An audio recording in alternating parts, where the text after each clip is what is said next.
السلام علیکم ورحمۃ اللہ وبرکاتہ۔ بسم اللہ الرحمن الرحیم۔ 10 محرم کو ہمیں کیا کرنا چاہیے سنیں۔ 10 محرم کو روزہ رکھو، دعا کرو، توبہ کرو، صدقہ دو اور امام حسن حسین کی قربانی کو یاد کر کے صبر اور حق کی راہ پر چلو۔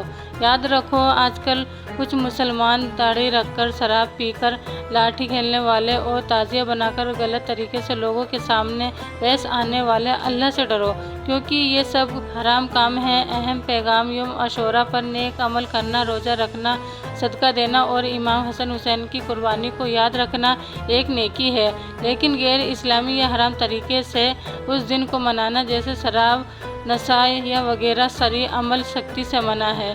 اللہ تعالیٰ ایسی زندگی ہمیں بھی نصیب عطا فرمائے۔ اللہ تعالیٰ ان کے راستے پر چلنے کی توفیق ہمیں بھی عطا فرمائے۔ اللہ سے امید رکھیں اور کسی سے نہ رکھیں۔ اگر ویڈیو اچھی لگی ہو تو کمنٹ میں آمین ضرور لکھیں۔ ماشاءاللہ۔